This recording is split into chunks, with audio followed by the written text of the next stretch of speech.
नमस्कार. प्रादेशिक हवामान केंद्र नागपूरमध्ये आपलं स्वागत आहे.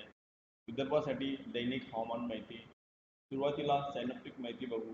925 HPA विंड चार्टमध्ये दाखवल्याप्रमाणे एक चक्रवात उत्तर छत्तीसगड आणि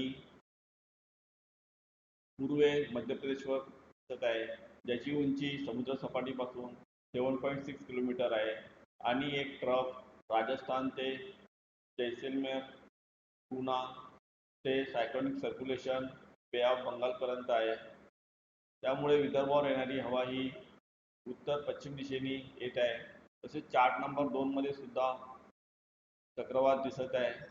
यामुळे लो प्रेशर एरिया उत्तर छत्तीसगड आणि पश्चिम पूर्व मध्य प्रदेशवर निर्माण झालेला आहे.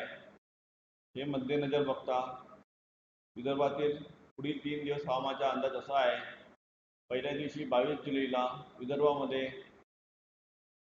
अमरावती, वर्धा, नागपूर, भंडारा, गोंदिया, चंद्रपूर आणि गडचिरोली जिल्ह्यात सर्वत्र ठिकाणी पावसाची शक्यता आहे.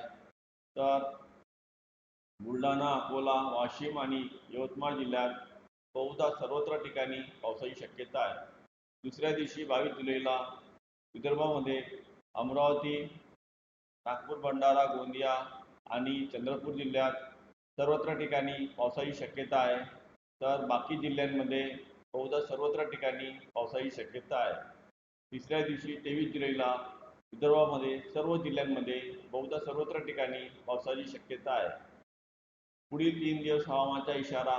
पहिल्या दिवशी 22 जुलैला विदर्भामध्ये भंडारा आणि गोंदिया जिल्ह्यात ऑरेंज अलर्ट दिलेला आहे.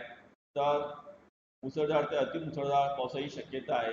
तसेच नागपूर, भंडारा, गोंदिया आणि गडचिरोली व चंद्रपूर जिल्ह्यात मुसळधार पावसाची शक्यता आहे. तर सर्व जिल्ह्यांमध्ये विजांचा कडकडाट होऊन पाऊस पडण्याची शक्यता आहे.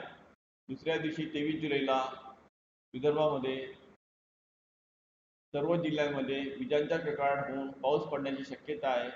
तिसऱ्या दिवशी 23 जुलैला विदर्भामध्ये अमरावती, वर्धा, नागपूर, भंडारा, गोंदिया, चंद्रपूर आणि गडचिरोली जिल्ह्यात विजांचा कडकडाट होऊन पाऊस पडण्याची शक्यता आहे. तर बाकी जिल्ह्यांमध्ये कोणती पण चेतावणी देण्यात आलेली नाही. स्थानिक शहर हवामानाचा अंदाज सविस्तरपणे चार्टमध्ये दिलेला आहे. कमाल तापमान पुढील 5 दिवसात कमाल तापमानात कोणताही मोठा बदल होणार नाही. हवामान माहितीसाठी इंस्टाग्राम, ट्विटर, फेसबुक, यूट्यूबवर हवामान माहिती बघू शकता. तसेच अँड्रॉइड ॲप मौसम, उमंग, मेघदूत याच्यावर हवामान माहिती सविस्तरपणे बघू शकता. धन्यवाद.